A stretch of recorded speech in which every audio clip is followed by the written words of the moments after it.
evening and welcome to the VC3 News Update for Friday, July 14th, 2023. I'm Shalisa Nanton. First, in our local stories. Vacation John of Layu represented St. Vincent and the Grenadines as a youth delegate at the 17th International Human Rights Summit held at the UN's New York headquarters. Ms. John is actively promoting the Universal Declaration of Human Rights in St. Vincent and the Grenadines and encouraging equality and peace through Youth for Human Rights International's educational program. Equality, unity, and dignity served as the summit's theme this year, which also happens to be the year that the UN's Universal Declaration of Human Rights turns 75. Youth making unity a reality, and Ms. John's effort is a real-life illustration of how young people may influence the world for the better.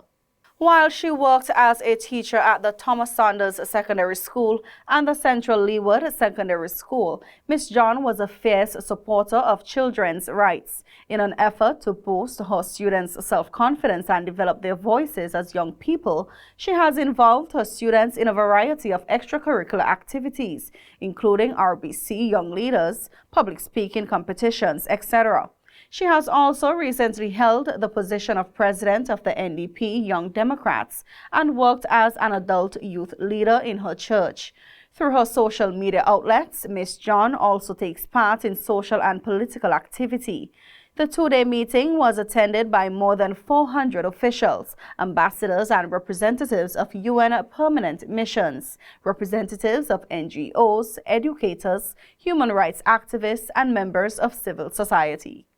More on the local scene, carnival makers and all those who contributed to the production of VC Mass 2023 have been congratulated by Tourism and Culture Minister, the Honorable Carlos James. Speaking in Parliament yesterday, Minister James also extended appreciation to workers at the Sanitation Department for their role in keeping the surroundings clean and having Kingstown ready for business Wednesday morning. Minister James said although you have the official winners of competitions during the carnival season, the public were also winners as they ensured that it was safe and event-free. He added that credit should go to everyone who participated. Vote for those who are here and looking to return to St. Vincent and the Grenadines. We are in fact ready to start the promotion for VC Mass 2024. So the calendar dates are June the 28th to July 9th, 2024.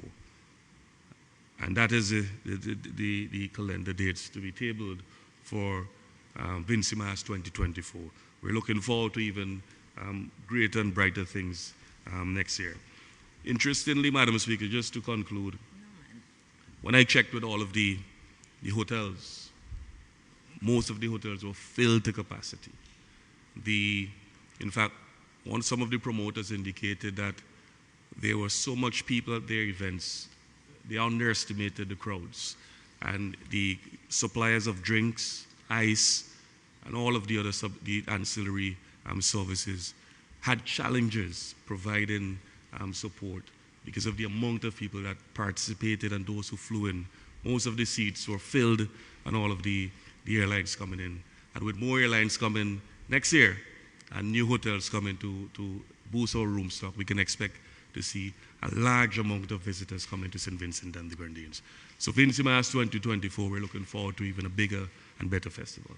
Meanwhile, Finance Minister Honorable Camilo Gonçalves told Parliament that preliminary counts indicate that 25,000 tickets were sold at the doors of the private events held during VC Mass 2023 from the 1st to the 12th of July.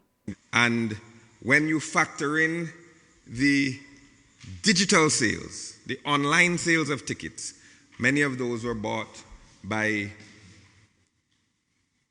people who came into St. Vincent and the Grenadines, either diaspora people or people who bought the tickets in advance. The preliminary estimates from the Inland Revenue Department indicate that 40,600 tickets were sold at 25 events from the 1st to the 12th. 40,000 tickets. and that those 40,000 tickets were purchased at a price of $3.8 something million. So young people came in en masse and spent almost $4 million in tickets to private events. The minister stressed that this figure was only for some of the private events and does not include even monies spent on mass costumes. VC Mas concluded on Tuesday, July 11th, with the staging of the Mardi Gras show at the Victoria Park. Minister of Finance and Economic Planning, Honorable Camilo Gonsalves, in his ministerial statement on NIS and pension reform at yesterday's sitting of Parliament, said an increase in contribution rate from the current 10% to at least 15% progressively over the next 10 years is among the high priority recommendations put forward by actuarial review pertaining to the national insurance services and pension reform in this country. He also stated that making NIS payments and contributions mandatory for all self-employed and informal sector workers. Minister Gonsalves told his parliamentary colleagues that he was committed to laying the review after Cabinet received the findings of the independent analysis, which was concluded in country on March 16th and 17th of this year by the World Bank's Reserved Advisory and Management Partnership. Within 60 days, the World Bank's RAMP team subsequently submitted a confidential aid memoir summarizing their findings and conclusions. Not including a ceremonial sitting to commemorate our exodus from the old Parliament building, this is my first opportunity to honor the commitment to expedite the submission of the latest findings of the recommendations regarding the NIS and its reform. In addition to fulfilling the legal obligations to furnish this Honourable House with the 11th actuarial review, which, Madam Speaker, I'm grateful you have already furnished to honourable members. I hereby also make public the World Bank's confidential RAMP review and make it a document of the House. And I crave your indulgence, Madam Speaker, to make this, the RAMP review, a document of the House. The minister then summarized the main points of both the review and the RAMP analysis, priority recommendations contained in the documents, and government's intended timeline for action on NIS and pension reform. Based on regional and international comparisons, the NIS provides a relatively generous benefits package for a moderate contribution rate, and thus its financial sustainability may come into question. The key challenges for current and future boards and governments regarding financial sustainability is determining when will be the right time to increase the contribution rate and or reduce benefit promises. According to the actuarial review, and I quote, "A worker who has steady earnings below the wage ceiling and contributions to the NIS for a full career, sustaining him or herself predominantly from his employment earnings, can expect a pension of close to 60% of pre-retirement earnings.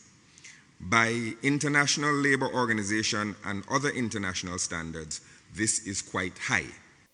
Minister Gonsalves said the review went on to point out that when compared with targeted replacement rates for mandatory Social Security pensions in the Organization of Economic Cooperation and Development countries, the SVG NIS provides relatively high replacement rates. The NIS's financial situation is deteriorating as the plan matures, and its fund ratio, which is the reserves as a ratio to total expenses, is declining.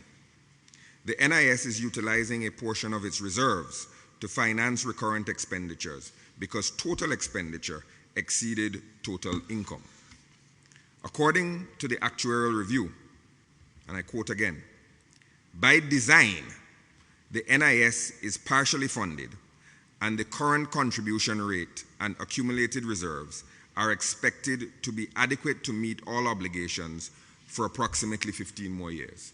This was, I'm quoting the actuarial review, as of December 2019. So when you're counting 15 years, you're counting essentially 15 years out from 2020. And the SVG Coast Guard Annual Youth Development opens on Monday with an official ceremony to be held at the Calocquas Town Hall from 8:30 in the morning. Remarks will be delivered by the Commissioner of Police or his representative, Lieutenant Commander Dion Henry. Representatives from the sponsors and program coordinator leading seaman, Selwyn Isaacs. The police band summer program will be officially opened on Tuesday, July 18th, with a ceremony at the Old Montrose Police Lecture Hall from 9:30 in the morning. Both programs are annual events, very popular with young Vincentians.